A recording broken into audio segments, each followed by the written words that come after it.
Okay, in this lecture we're going to talk about the transport layer. This is chapter 9 of the curriculum, so we'll go to the very first page, and this is the chapter 9 introduction.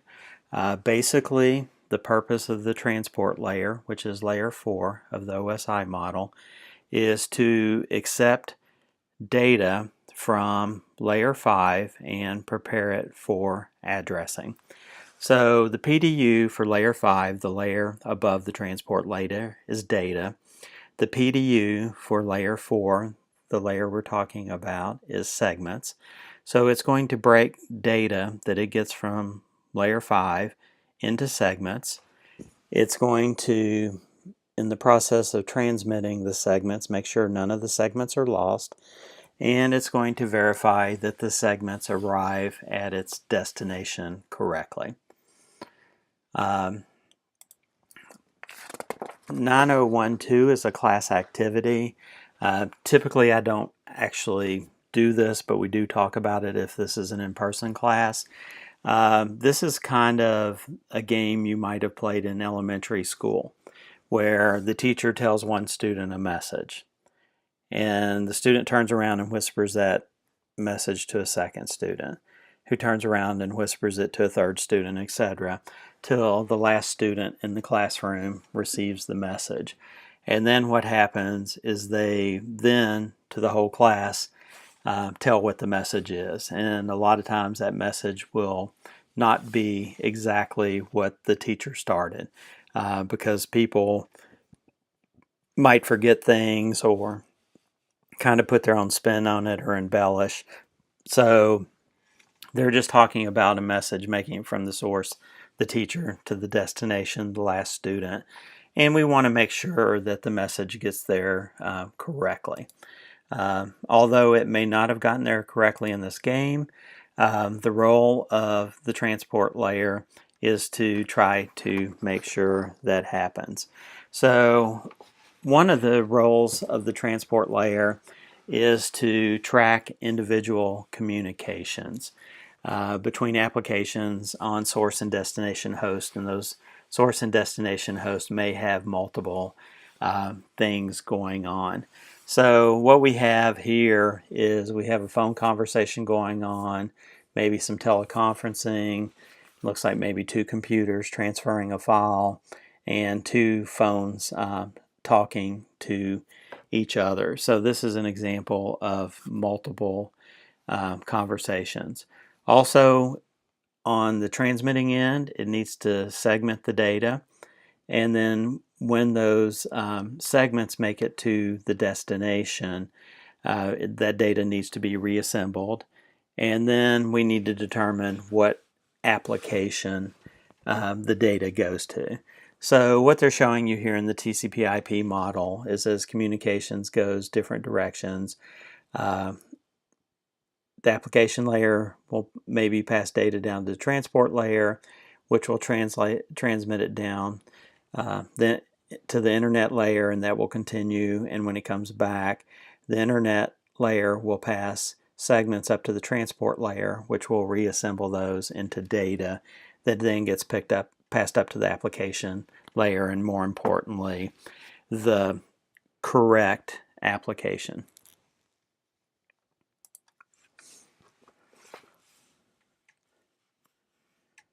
So what I just said is reshown here, slightly different. Over to the right, the text talks about the responsibilities.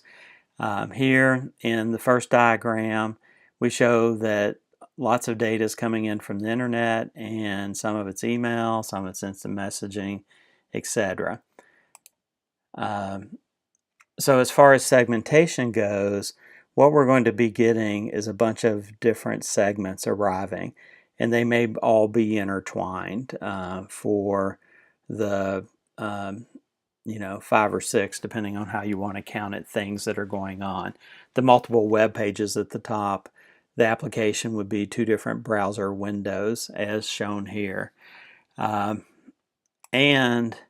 the way it does that, you have these segments coming in, and it's going to make sure that it goes to the correct application. And I think we've talked about this before, but the way it makes it to the correct application is via the port number. And there's some well-known port numbers that over the course of the semester you typically learn. If you're doing simple mail transfer protocol, that happens on port 25.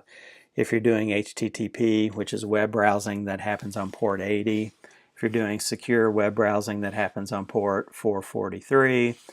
If you're using POP mail, that happens on port 110, etc. So we'll see those periodically throughout this chapter and possibly in chapter 10.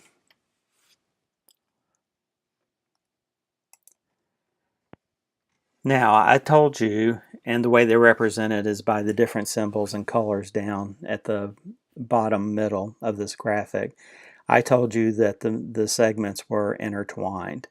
The fact that we're putting messages for multiple applications on the media, and those will arrive at the computer or the destination in all mixed together, is referred to as multiplexing. That is, multiple applications are using the network at the same time, possibly talking to the exact same host. Segmentation is the dividing of data. The reason we have segmentation, I don't know that the text explains this a lot, is if you send an email that's 10 megs because it has a few pictures in it. If you opened a connection to a mail server and then tied it up sending 10 megabytes of data, and then you took another connection, may not be super obvious, but if we break it up into lots of chunks and let those multiplex over the same connection, the user experience is going to be much better, and we are not tying up the network for an extended period of time, causing the other host not to be able to transmit because we're tying it up for an extended period of time. So those are two of the reasons that we have segmentation. Now then, we made the comment they're switching to the TCP/IP model, which is fine.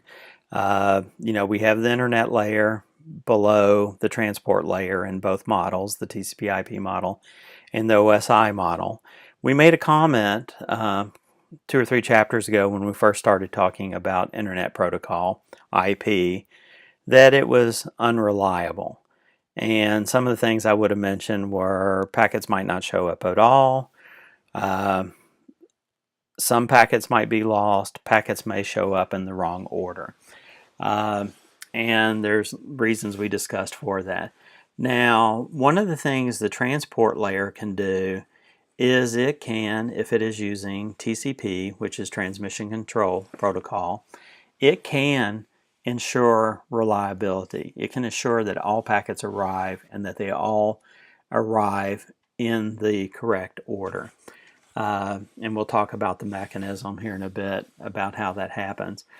We also have another protocol called UDP, User Datagram Protocol. That is for things where you don't need reliability.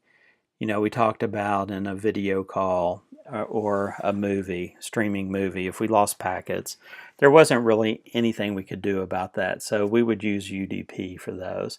And we'll talk about why. Particularly, it's a simpler protocol with less overhead. So if we can't ensure reliability, then we might as well use UDP, which does not give us that reliability.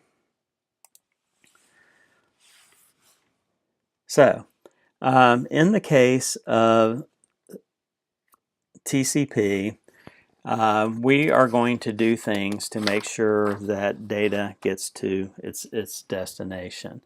So some of the things they're talking about in this diagram is that we're going to track segmented segments. That is, they're going to have numbers. We're going to send them out. We're going to acknowledge that we received data, and then if we don't get acknowledgement of a packet, then we're going to retransmit it. So let's play and watch this figure. So this file will be broken up into 6 segments for this example. There go 3 segments. The segments all make it to the FTP server, and it's going to say, I acknowledge that I received the first 3. And once the client software gets that, it says, okay, I'm going to send 4, 5, 6. Okay, 4, 5, 6 just disappear somewhere on the internet. After some period of time, the server that is carrying out the conversation would never acknowledge. So the client is going to retransmit those packets, and in this case the server is going to reply back, yes, I got those. So several things that they didn't talk about on here. They showed you the segments, the little envelopes going out 3 at a time. In TCP we have something called the window size, and the window size is basically how many packets can be outstanding at any given time. So if you're sending 3 and waiting, then the window size is 3. Let me look ahead real quick. Okay. The other thing that they don't show, I think they'll show it a little later, is the way that the client software, the source of those packets, does that is when it sends each set of packets, it's then going to set a timer. And a lot of times they'll have a little clock that's spinning, and when it gets to 0, then what'll happen is it'll assume the packets are lost and send them again. Also, the other thing they don't discuss yet is if those packets, let's say the first 3 packets were sent 1, 2, 3, and they showed up 2, 3, 1, the FTP server transport layer would reorder them into the correct order. The next section talks about UDP. In this case, we're using trivial FTP. I think we talked about that briefly when we're talking about IOS commands and backups and router configurations. This is a stripped down version of FTP that doesn't do acknowledgments of packets. So what happens is if we're using trivial FTP, we break that file up, and what we're going to do is we're going to send the packets and hope they get there. And in this case, it looks like they did. And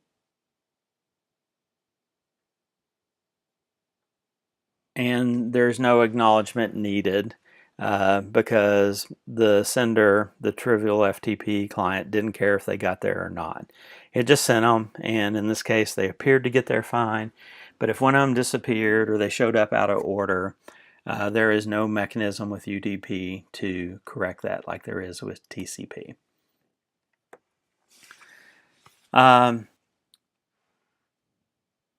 In this figure, we'll start with TCP. We have built-in reliability. We acknowledge data. If we don't acknowledge that data, then it is resent, and it is shown up in correct order. So there are some things like a web page that if we lost chunks of data or it showed up in the wrong order, our web page is not going to look like it should, so we have to use TCP. Same thing with email. If part of our email text was rearranged and part of it was missing, then we're not going to have the full intact email message.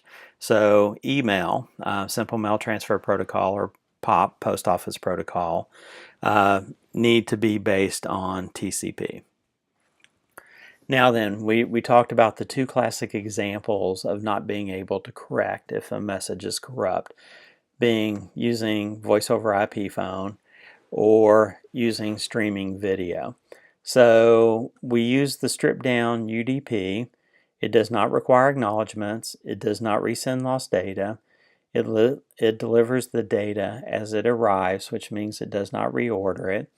And because of these things, we have low overhead, which means they are fast. And the faster the data transfer is, the more likely that we're not going to lose as much data or chunks of data as we might if we were trying to do these things over TCP.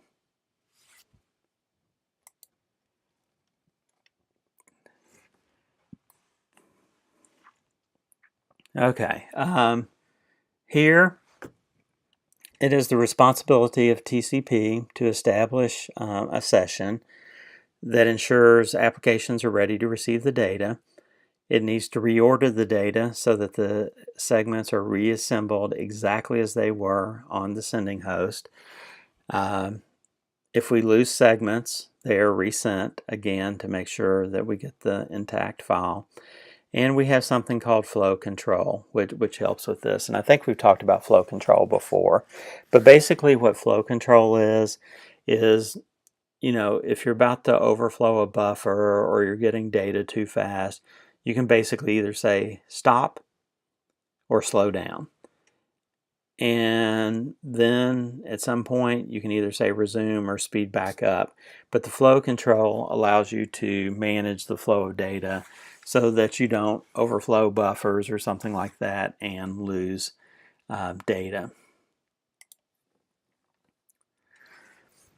This is showing us a TCP segment header.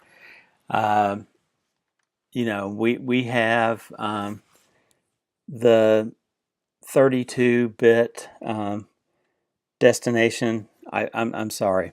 The thing at the top is just showing us that this graphic is 32 bits wide. The first thing we have is the source port. So where is the data coming from? The destination port. Where is it going to? We'll talk about these more in detail, but the destination port is typically something called a well-known port, like port 25 for email. The source port is going to be a dynamic port number that is automatically generated and is unique on the client machine. So we'll talk about that. We then have a sequence number and an acknowledgement number. Again, these are 32 bits, but in that first graphic we looked at, typically when you send the first three, you would be, I sent 1, 2, 3. And if they make those successful to, in that case, the FTP server will basically say, I acknowledge 3, send 4. So it's telling it, I got the first 3 packets. Then the client would say 4, 5, 6. And then the server would say, acknowledge 6, send 7. And of course, in that example, there was no 7. We have the window size. We have an urgency. We have a checksum to make sure that this data arrived intact. And then we would have some options. And then we actually have the application layer data, or the segment that has a chunk of that data that we're trying to send.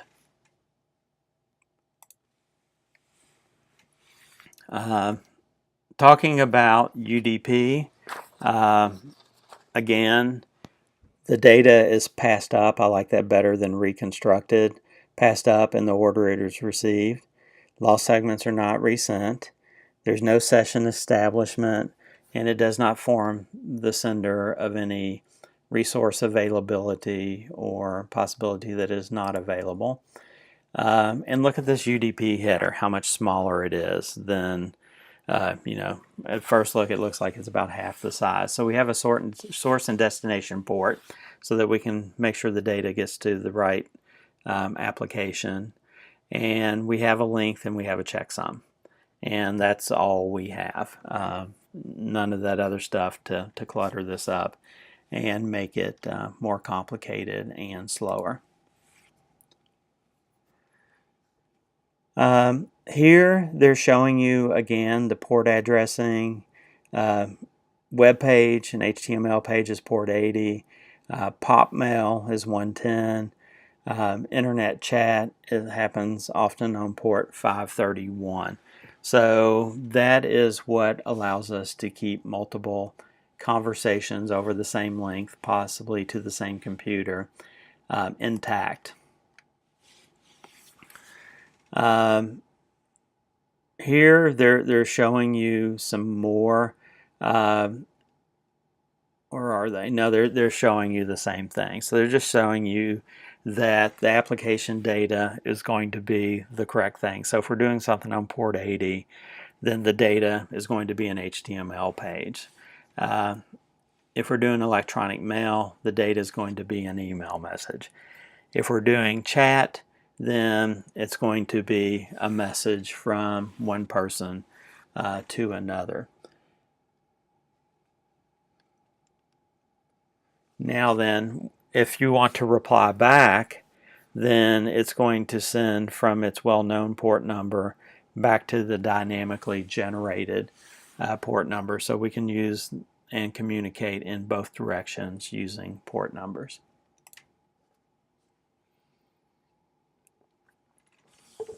Okay, this section is entitled Socket Pairs.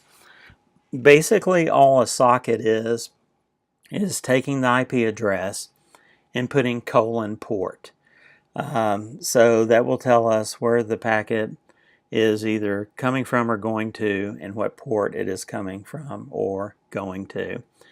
A socket pair is just the socket for the source and the socket for the destination. So here we have an FTP connection that is shown.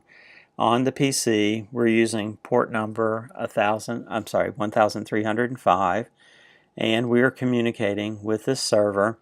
FTP actually uses two ports, 20 and 21, but the connection is established on 20, so they're showing port 20 here. So the socket pair for this end of the conversation is 192.165.1.5:1305, and it is communicating with the socket 192.168.1.7:21. And if we use both of those pieces of information together, that would be the socket pair that talks about the conversation we're having between the FTP server and the FTP software running on the PC.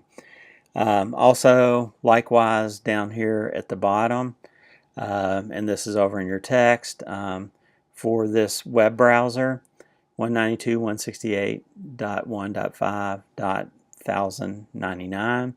And on the other end of the conversation, we have the server 192.168.1.7:80.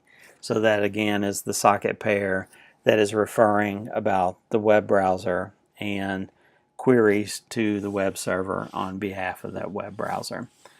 And then they're showing you, you have destination MAC, source IP, destination, source port, destination port, and then the data that you are actually transmitting. Okay, I mentioned well-known ports before. Ports that are in the range of 0 to 1023 are referred to as well-known ports. These are things that have been established over the years, and things like port 80 is HTTP web pages. Port 25 is SMTP, email, etc. The other thing that's not as important in this class but that they mention is to open a port between 0 and 1023. You have to be root or administrator to open those. Registered ports 1024 to 49,151 are assigned to user applications. These are assigned by IANA. So these are kind of third parties, well-known ports. A lot of times the actual well-known ports are kind of infrastructure, email servers, web servers, things that you just expect to be there. And then the registered ports will be things that were assigned out for particular applications. And then the dynamic ports I talk about go from 49,152 to 65,535. And these are typically randomly generated and used by client applications so that when they talk to a well-known port or a registered port, it has a way to respond back by giving the IP address of the PC the software is running on, followed by the port number associated with the software, that originally made the request. Here's a few examples that we talk about often in class. Again, FTP, a lot of times I ask my students, what's the port for FTP? And they'll give me, port 20 or 21, and I'll say, well, it's a trick question. It actually has two. Telnet is port 23, Secure Shell 22, DNS is 53, Domain Name Service. DHCP actually uses two ports, 67 and 68, etc. You can go ahead and look at these, but these are the ones that you kind of learn first in the Cisco curriculum. And notice under protocol, some of them say they're TCP, some of them say they're UDP, and some actually make use, for example, DNS, of both UDP and TCP, depending upon what they're doing. I have something in my notes that talk about needing to know port numbers, for example, to open up a firewall. A lot of times you might buy a cool new game and want to play it and it doesn't work correctly, and it's because of either the firewall running on your PC or your firewall running on your multifunction device. But for example, Diablo 3, it uses port 80, port 119, and then the ports 600 or 6,881 to 69,099. So that's a couple hundred ports that it expects to be open. World of Warcraft uses port 3724, port 1119, port 1120, port 4000, port 6112, 6113, 6114, port 80, and then 6881 to 6999. So that's a lot of ports that have to be open, in this case for a couple of games. So those are using port numbers and the registered port range primarily. A couple of them use port 80, which of course is HTTP. When you're examining or possibly debugging network connections, the netstat command is very handy. If this is on a PC, but you have this command also on Unix machines, it'll give you the protocol, which is usually TCP or UDP. It will give you the socket for the local address. So instead of an IP address, this machine is named KenPC, and it will say colon and a port number. So that's socket for 6 different conversations that are going on this machine. Now the foreign address will be the other end of the conversation, which will be its IP address, colon, and the port number. But notice on the left under local address we had numbers because those are random generated dynamic ports. But under the foreign address, in this case, every single one of them has a word, like colon HTTP is 5 of them. So there are evidently 5 different web browser pages or tabs that are talking to a web server, and here's the address of those web servers.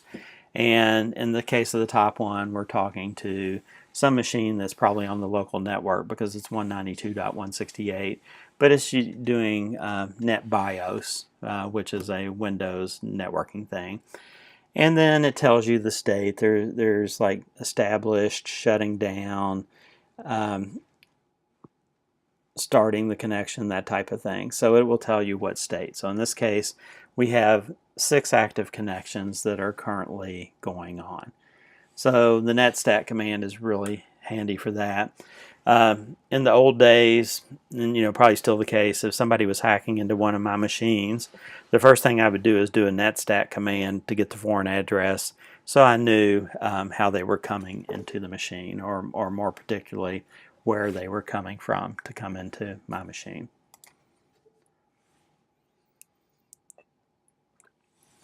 Okay, 91210 is an activity. about TCP and UDP characteristics.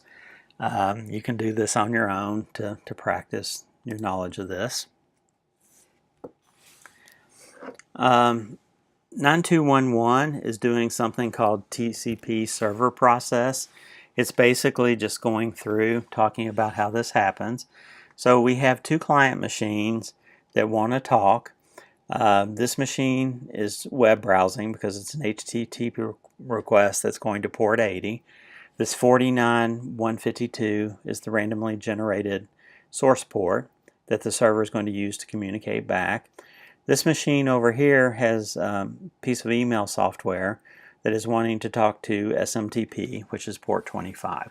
So as it says right here in the middle, clients make requests to server pieces of software. So there's a web server and a mail server running on this machine labeled server. What they're going to point out here in 2 is that we have some well-known ports.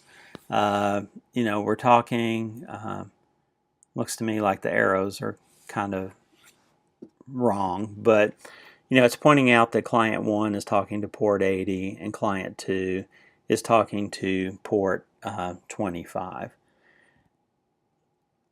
3 is trying to point out, highlighted in, I guess, orange color, the source ports, which are dynamic ports. What happens is when the server wants to send responses back, the source is going to be the well-known port because that's what's running on that server, and the destination port is going to be the dynamically generated one on the PC. And then when you get a response back, again, it's going to be well-known port to dynamic destination port.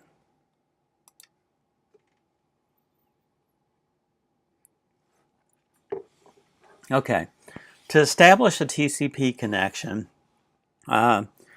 we have something that's referred to as a three-way handshake. So moving down from top to bottom in these two lines that kind of looks like a pipe, that's going to represent time going on. So to establish a connection, the source PC, in this case PCA, sends a synchronize, a SYN. So that is sent over to B. Now when B gets that, it's going to send back a SYN ACK. It's going to acknowledge that it saw a synchronization request, and it's going to request a synchronization request as well. And then the source destination is going to send an ACK, which is, okay, we're good to go. So I'd like to talk to you. Okay, that's fine. I'll talk to you. Okay, let's talk, basically, is the three-way handshake. And then at that point, we would have an established connection. The next page talks about when we want to tear down or terminate a TCP connection. There's actually 4 parts to this. When I am done sending my data, I'm going to send you a fin, which is a finish flag. And when B receives that, it's going to say, okay, I acknowledge that. Then it says, okay, I'm going to send a fin to you as well so that we can tear down the connection. And then finally, PCA says, okay, let's do it. Let's tear down the connection. So that's a 4-way handshake to terminate a TCP session.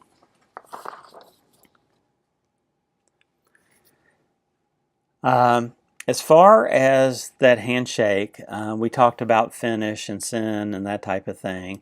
If we look at the control bits, we have 6 bits there. We have the send and fin and ACK that we talked about. So those are 3 of the possible bits. So, there's 6 possible bit locations, and you just turn on whichever one or ones you need, because you'll recall at one point we sent a synchronize and an acknowledgement at the same point. So you would actually have 2 flags set, the SYN and the ACK. Some we didn't talk about: reset the connection, push function, and an urgent flag to indicate that this is an urgent message. This is a video demonstration. It is almost 7 minutes long. I believe it's basically going to talk about what they showed you in the figures, but in the process it's actually going to go in to Wireshark. And for example, here it's showing the flags. So here's an acknowledgement, here's a synchronize, etc. So it's going to use Wireshark to point out some of the things that we've been talking about with TCP, and primarily the establishment three-way handshake. So I highly recommend you watch this, but we're not going to play it right now. This lab, 9216, allows you to go into Wireshark and basically look at some of the things that they're going to show you in that video. I do plan to assign this, so watch for lab 9216 to appear in Blackboard.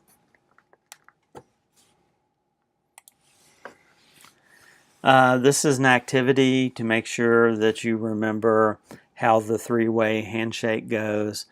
You can do that on your own to test your knowledge. Okay, going back and talking about ordered delivery. So what happens is we plan to send from the PC on the left segments 1, 2, 3, 4, 5, 6 that has data. Now then, each segment that's encapsulated into an IP packet might take a different path. So they're showing you multiple paths that this might go through to make it from the source to destination. Different paths mean different times, so there may be some packets that are delivered quickly but were sent later. So in this example, we received 126543, and TCP reorders them back into 1, 2, 3, 4, 5, 6 like they should be.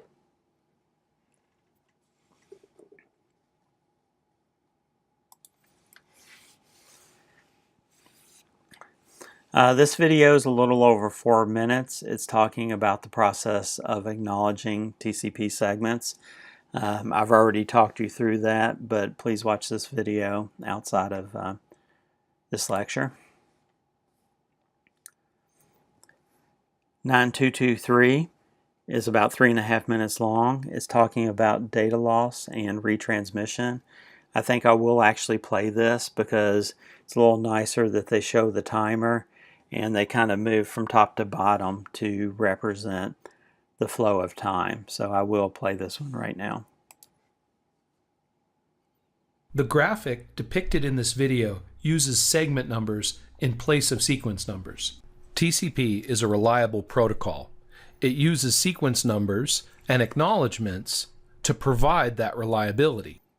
But what happens when data is lost in transit?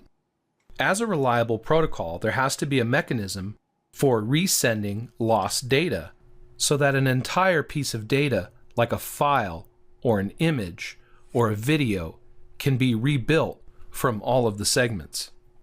If we look at this animation, we can see this process in action. I'll press play. The source host here sends segment 1 and starts a timer. You can see the timer's running. The destination host receives segment 1, and since it's received segment 1, it's going to send an acknowledgement. Let's see what happens. We can see that the destination host has received segment 1, acknowledges the delivery, and is going to send an ACK2, an acknowledgement 2, requesting number 2. Why? It received 1, so it sends a request for 2 in an ACK2. So we'll see that get sent. All right, there goes the acknowledgement. The source receives the acknowledgement before the timer expires and now can send segment 2. There's segment 2. It's sent, and as you can see, the timer is started. It's going to wait to get an acknowledgement. If it doesn't receive an acknowledgement from the destination before the timer expires, it will resend segment 2. Let's see this in action. You can see the destination has not received segment 2. Since it hasn't received segment 2, it won't send an acknowledgement number 3 back to the device. It's not going to acknowledge that it received 2 and send an ACK3 back to the source host. Let's see what happens. No acknowledgement. The timer expires. You can see here the timer expires.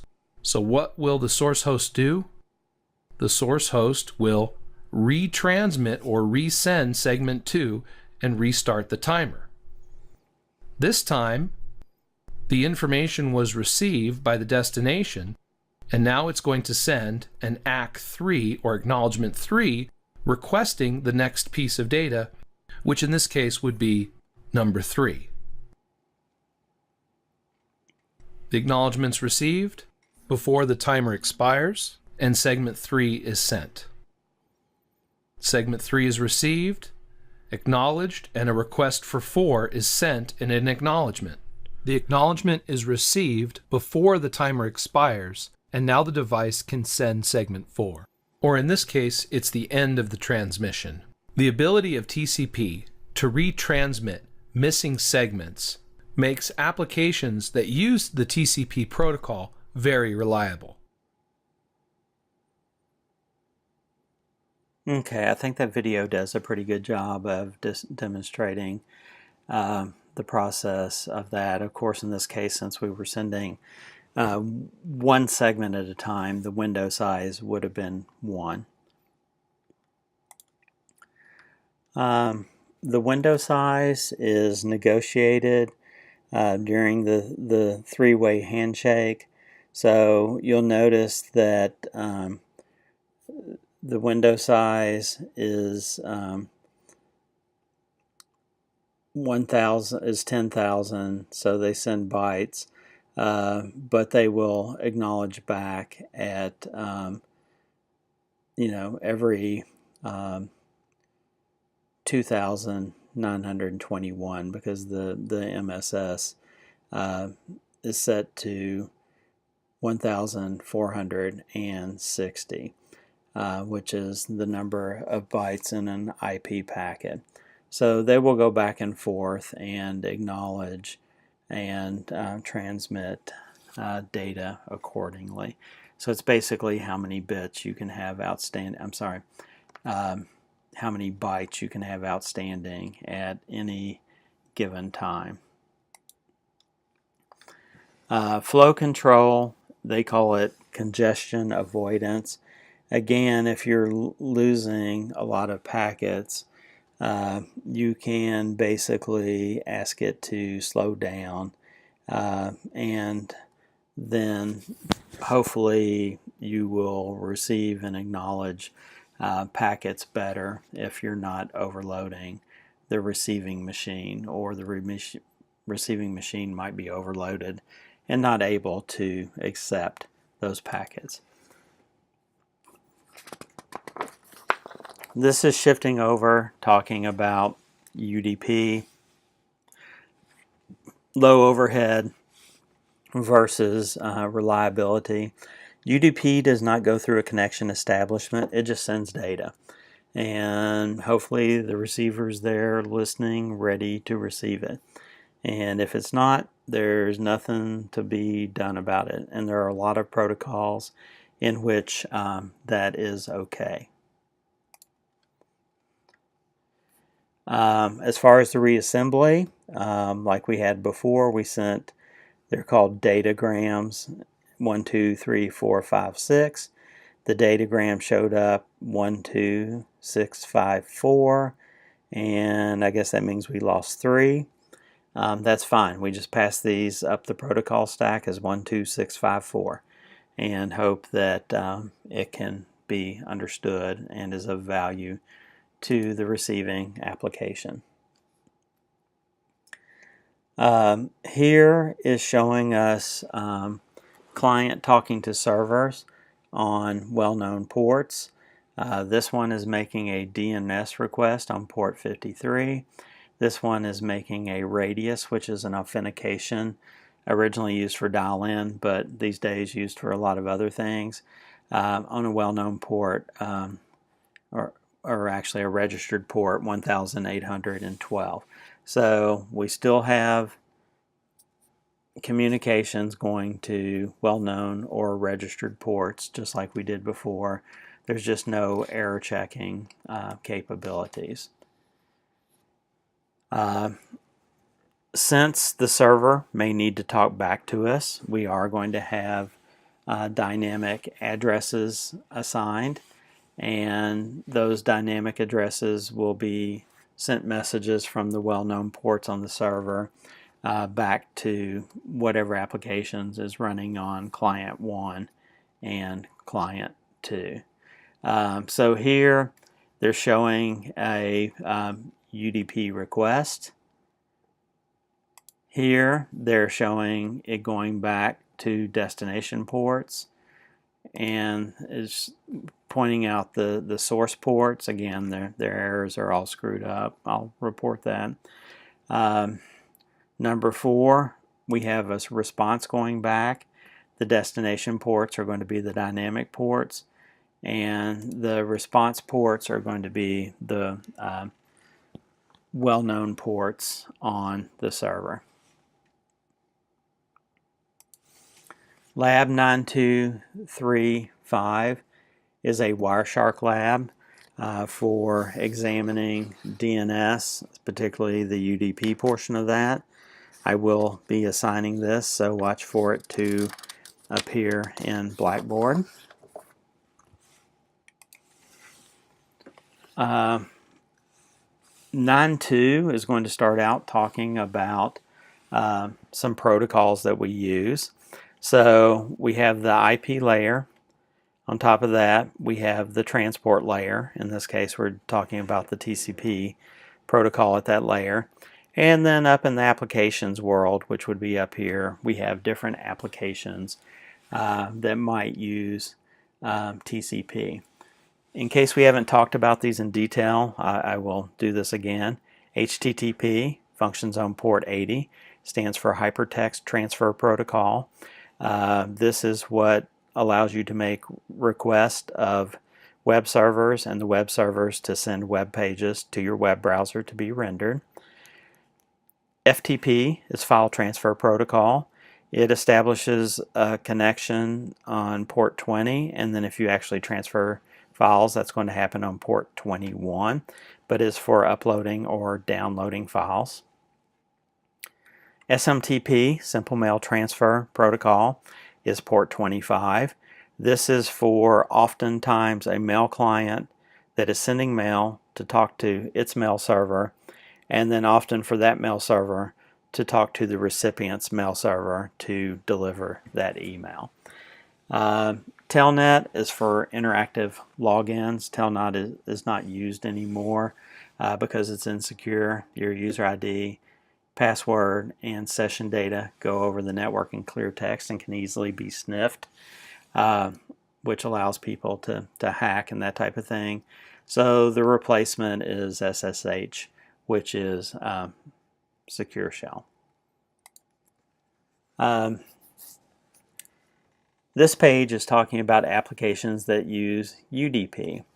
IPTV, so this is streaming video.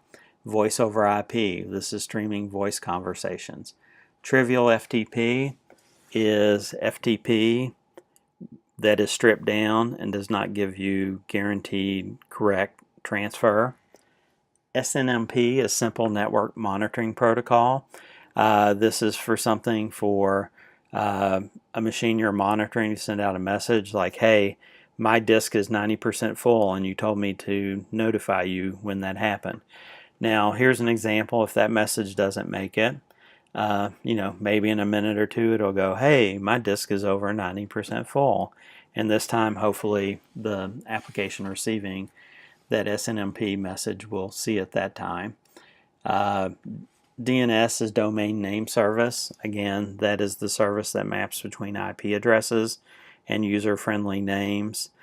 DHCP, Dynamic Host Configuration Protocol.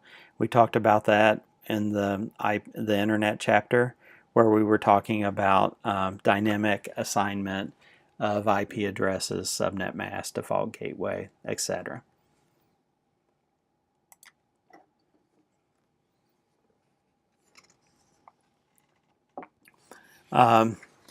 This lab is 14 pages long.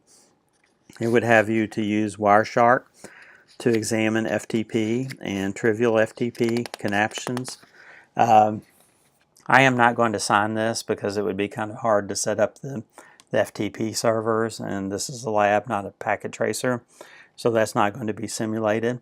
So I do not plan to assign lab 9243, but you should read through it to make sure you understand the concepts. This is an activity over a couple of previous pages. Does the protocol use TCP, UDP, or, for example, in the case of DNS, does it use both? So you can do this on your own. 7311 is the class activity. In the beginning, it was called We Need to Talk. It is now We Need to Talk Again. And basically, you're going to play the same whisper game, but basically, the person you tell it to can repeat it back to you and say, "Is this right?" And you can say yes or no. And once they have it right, they can turn around and then repeat it to the person who likewise can repeat it back to them and say, "Is that right?" And you have some checks that you can go through that should ensure that whatever message the teacher gave the first student is the exact same message that made it to the last student in the class. And then they just ask you how much better that was in regards to getting the message there. 9312 is a packet tracer talking about TCP and UDP. I do plan to assign this, so watch for PKA 9312 to show up in Blackboard. And that takes you to the summary. So like I said, chapter 9 is a little shorter than some of the other chapters. We finished that up. So watch for an announcement regarding your chapter 9 online exam in netacad.com.